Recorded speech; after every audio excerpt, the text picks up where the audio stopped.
한 주간 동안 날씨가 무척 추웠죠, 여러분. 예, 추운데 추위와 싸우고 사시느라고 고생 많이 하셨습니다. 네, 그래요. 이제 또 추위가 하고 나면 또 더위가 오잖아요. 추울 때도 있고 더울 때도 있고, 예, 뭔가 잘 될 때도 있고 좀 힘들 때도 있고, 우리의 인생은 그렇게 흘러가는 것입니다. 자, 성경은 하나님의 영으로 인도함을 받는 자들이 하나님의 자녀라고 말합니다. 여러분, 오늘 본문에 나타난 동방박사들이 동방으로부터, 여기 동방은 페르시아를 말하는 것입니다. 자, 그 동방으로부터 예루살렘을 향해서 또 베들레헴을 향해서 찾아오는 그 모험에 찬 여행의 시작은 어떻게 시작이 되었는가? 그러니까 한마디로 말하면 어느 날 하늘의 비전을 보았습니다. 그들은 하나님의 별을 본 것입니다. 이 별을 보자마자 그들은 달려지기 시작했어요. 이 별이 그들의 인생의 새로운 목표가 된 것입니다. 그래서 새로운 삶을 향해서 출발을 했습니다. 여러분들이 기억하실지 모르지만 1988년 서울올림픽 때 세계적인 육상 영웅으로 떠오른 여자 선수가 한 사람 있죠. 그리피스 조이너, 흑인 여성입니다. 네. 육상 선수로서 3개의 금메달과 1개의 은메달을 땄습니다. 근데 이 그리피스 조이너는 미국 LA 남쪽 빈민가에서 형제들이 많았어요. 11명의 자녀 중에 한 사람입니다. 끼니가 어려워서 정보 보조를 통해서 근근히 살아가는 그런 집안에서 자랐습니다. 그러니까 사는 게 걱정이요. 배고프고 나가면 그냥 멸시받고. 네. 그러니까 꿈이 없었어. 네. 이런 나이에 어린애가 벌써 절망에 사로잡혀가지고 늘 친구들을 피하고 우울증에 걸린 채 살았어요. 그런데 어느 날 이 소녀의 인생을 바꾸는 사건이 일어났거든요. 그 당시에 유명한 복싱 챔피언, 세계 챔피언이었던 슈가 레이 레너드라는 선수가 있었어요. 이 권투 선수가 이 소녀가 다니는 초등학교를 방문을 했습니다. 학생들은 이 자기네 흑인 영웅이 왔다고 막 환호성을 울리고 소리를 지르기 시작하는데, 그런데 이 레너드 선수가 가만히 보니까 구석에 홀로 쪼그리고 앉아가지고 전혀 반응을 보이지 않고 땅만 쳐다보고 있는 이 소녀가 눈에 들어왔어요. 이 챔피언은 강연을 끝낸 다음에 이 소녀 곁으로 다가갔습니다. 너 어디 아프냐? 물어보니까 대답하기를, 저는요 집도 싫고 학교도 싫어요. 다 싫어요. 그러니까 이 레너드 챔피언이 이 소녀를 안아주면서, 그러면 너는 좋아하는 게 뭐가 있니? 그러니까 갑자기 소녀가 눈을 반짝이면서 말하는 거예요. 저는 뛰는 건 좋아해요. 아, 그래. 그러면 말이야, 너는 나처럼 유명해질 수가 있다. 너는 세계적인 육상 선수가 될 수가 있다. 그런 꿈을 가진 사람, 그런 사람이 부자다. 꿈을 가지면 너는 세계적인 육상 선수가 될 수 있다. 네가 그런 선수가 되도록 내가 기도해 줄게. 그러면서 손을 꽉 잡아줬어요. 이 레너드의 한마디에 그날부터 이 소녀가 여러분 달라졌답니다. 어떻게? 달리기 시작한 거예요. 달리기. 그리고 마침내 88 올림픽에서 세계적인 스타로 부상을 했고, 미국 전체에 영향력을 끼치는 여성 중에 한 사람으로 활동을 하다가 1998년 10년 뒤에 98년 10월 달에 잠자다가 천국 갔어요. 잠자다가. 여러분, 오늘 우리들에게 제일 필요한 것이 있다면 우리가 하늘의 별을 보는 겁니다. 비전을 보는 겁니다. 네? 그건 먹고 사는 것보다도 중요한 겁니다. 성경에 보면 주님께서 끊임없이 약속을 되풀이하시죠.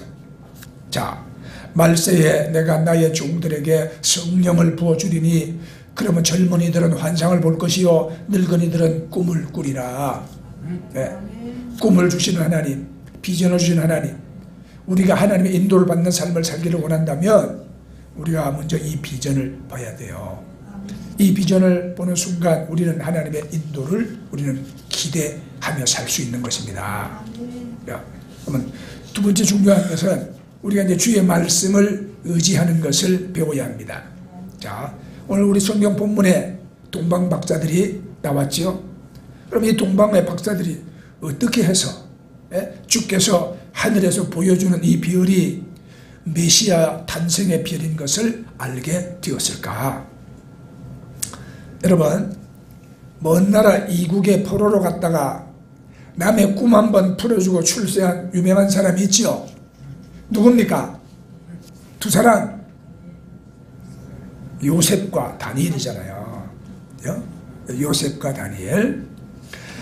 다니엘서 2장 48절을 보면 왕이 이에 다니엘을 높여 귀한 선물을 많이 주며 세워 바벨론 온 도를 다스리게 하며 또 바벨론 모든 박사의 어른을 삼았으며 그랬습니다.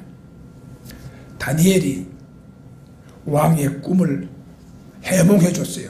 풀어줬어요. 자, 그러면 상 받고 끝나면 되는 거잖아. 그런데 다니엘에게 놀라운 지위가 주어졌어요. 바벨론 온 도를 다스리고 이 도지사들까지 다 감독하는 그런 최고 총리가 되었습니다. 그뿐만 아니라 다니엘은 바벨론 모든 박사의 어른이 되었다고 했습니다. 이제 나중에 이 바벨론이 망하고 또 페르시아가 되는 거예요. 이제 그러니까 여러분, 거기에 다른 박사들이 많이 있었는데 이 사람들은 뭘 하냐면 점성술 하는 사람들입니다. 점성술.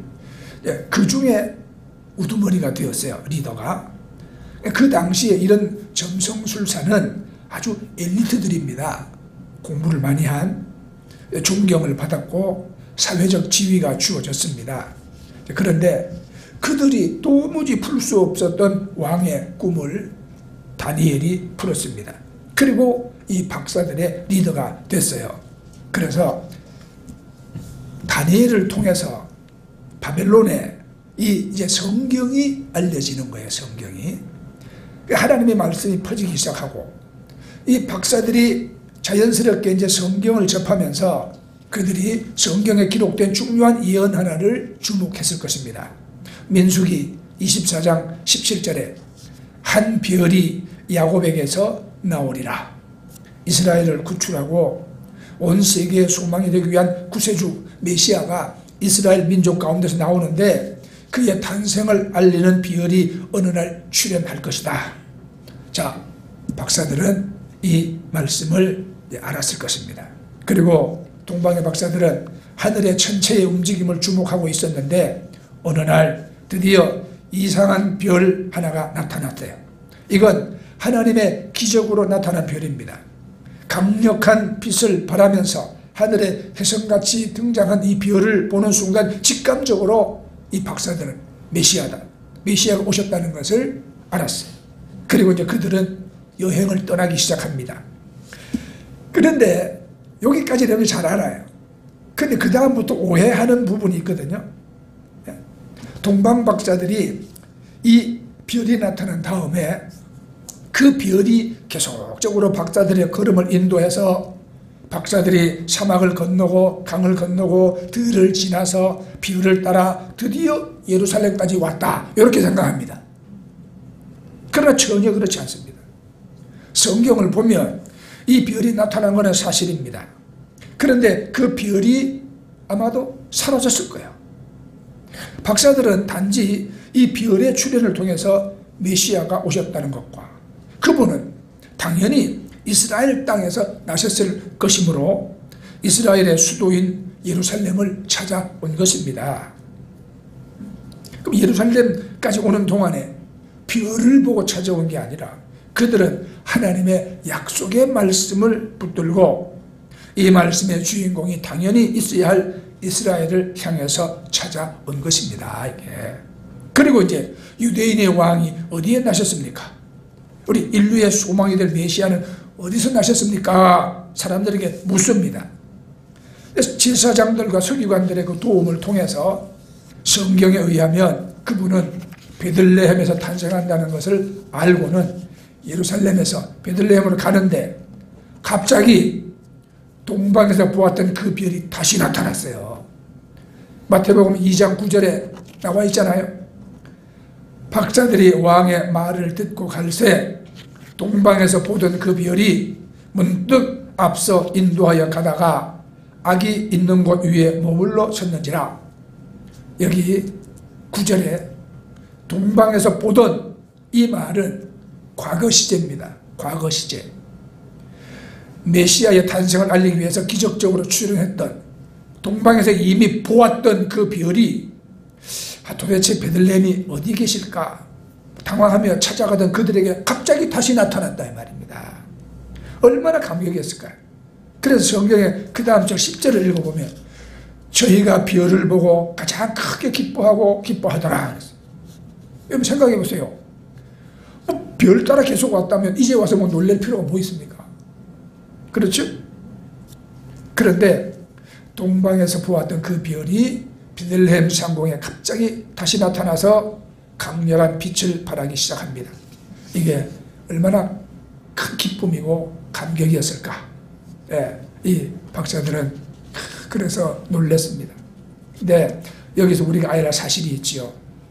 그 박사들이 바빌론에서 이 팔레스타인까지 걸어오는 과정에서 줄곧 그들을 인도한 것은 별이 아니고 성경에 기록된 말씀이었다는 겁니다. 그들은 말씀을 붙들고 쫓아온 것입니다. 여러분, 우리가 하나님의 인도를 경험하기 위해서 의지해야 할 가장 중요한 방편 가운데 하나는 하나님의 말씀인 것을 믿으시기 바랍니다. 기적은 일어나면 좋지만 항상 일어나지 않습니다. 기적은 가끔 일어나기 때문에 기적입니다. 네? 기적이 날마다 일어난다면 더 이상 기적이 아니에요. 내가 지금 무슨 하기스 이런 거 말하는 거 아니에요.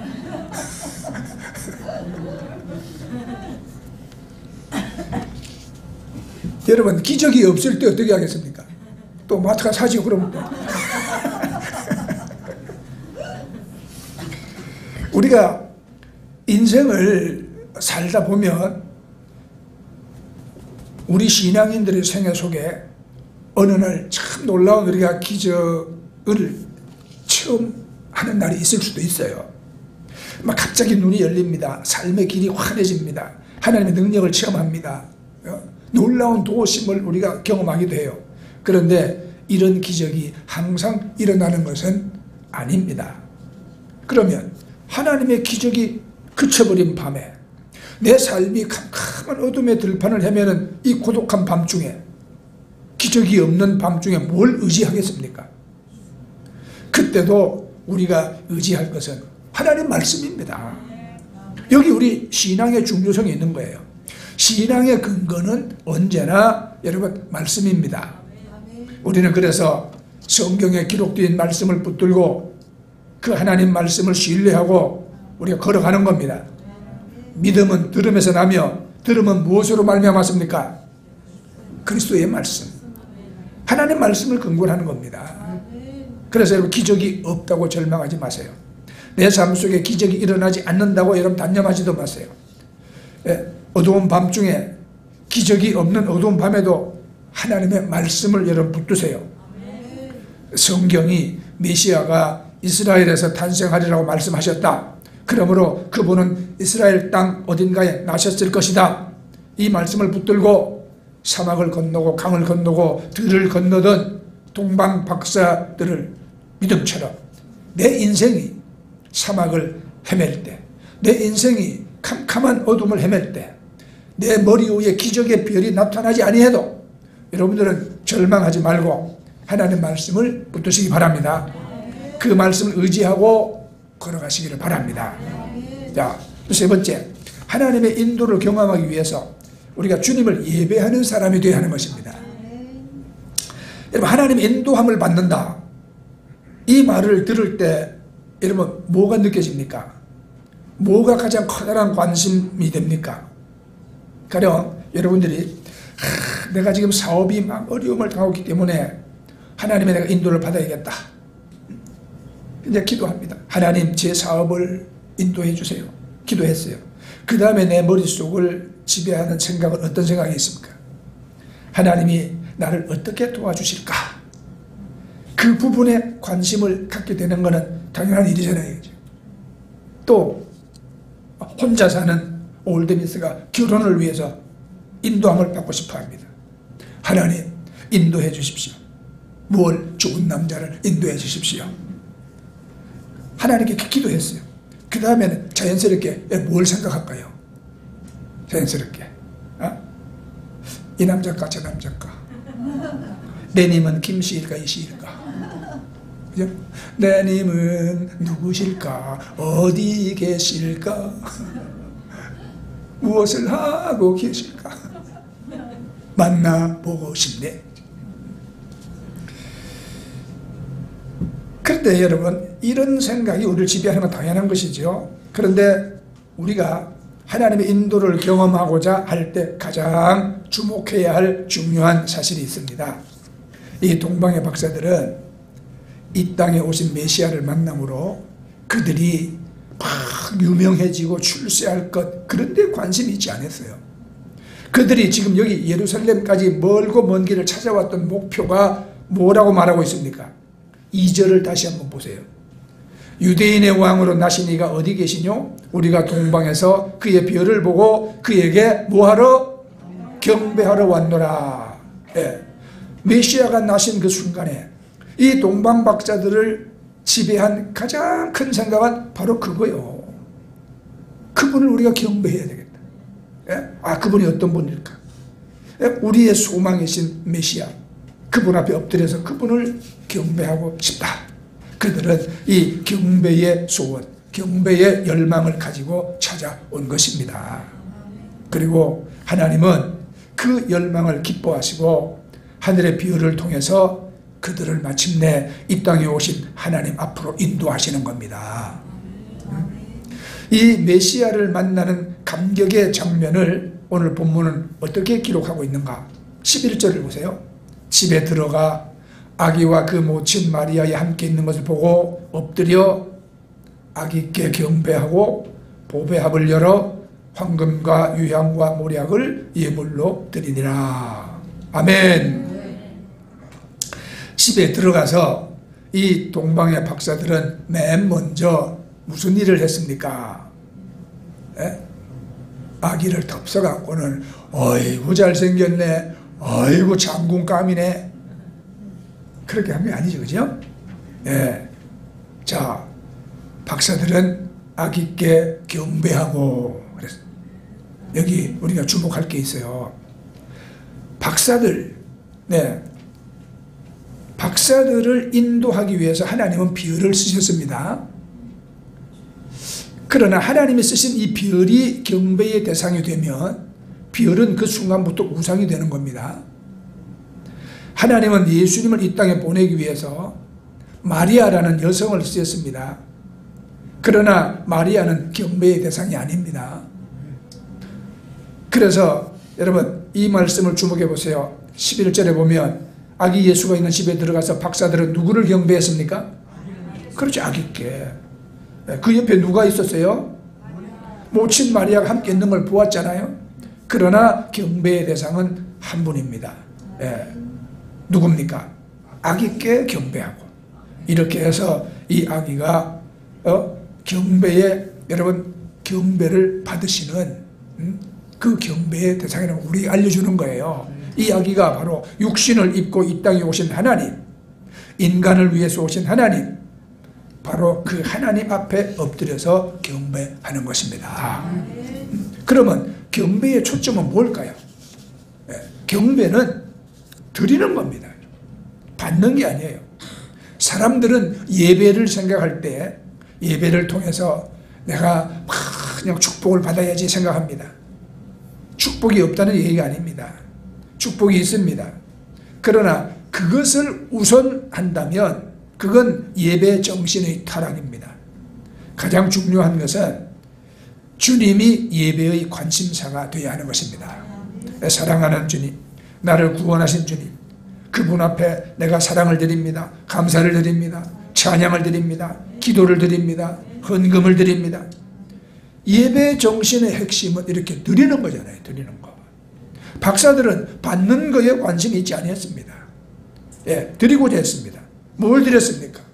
황금과 유향과 모략을 드렸습니다. 자기들이 준비한 최선의 것을 주님 앞에, 최고의 왕 되신 그분 앞에, 구세주 앞에 드렸습니다. 여러분, 이것이 오늘 여러분의 관심이 되어야 합니다. 여론조사를 하니까 우리 민족의 최대의 관심이 뭐냐? 우리 민족의 최대의 관심은 안보와 경제입니다. 그런데 우리 민족이 평안하게 잘 먹고 잘 사는 것에만 관심을 갖는다면 하나님은 우리 민족을 축복하지 않으실 것입니다. 왜 그렇습니까? 안전이 보장되는 평안과 더 잘 사는 경제 성장만이 우리의 궁극적인 목표가 되어서는 안 되는 것입니다. 우리가 더 이상 높은 목표가 없이 잘 살게 되면 그것 가지고 뭐 할까요? 딱 하나밖에 없어요. 타락하는 것밖에 없어요.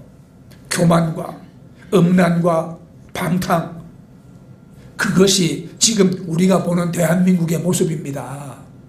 네. 과거에 여러분 허리띠 졸라매고 잘 살아보세요. 배고픔을 이기고 노력할 때 그때 우리 대한민국 사회의 윤리와 도덕이 지금보다 훨씬 더 좋았습니다. 민족 정신이 지금보다 훨씬 더 건전했습니다. 지금 대한민국은 먹고 배불러서 이제는 여러분 뭐 윤리, 도덕, 뭐 양심, 어떤 사회적인 건강한 규범 이런 거 여러분 이제는 다 무시합니다. 더 나은 쾌락을 위해서, 더 편하게, 더 소유하고 잘 사는 욕심을 위해서 우리는 지금 타락에 여러분 아주 깊은 곳에 빠져 있다는 것을 우리가 알아야 합니다. 그래서 우리는 경제 회복보다도 더 높은 목표를 가져야 하는 거예요.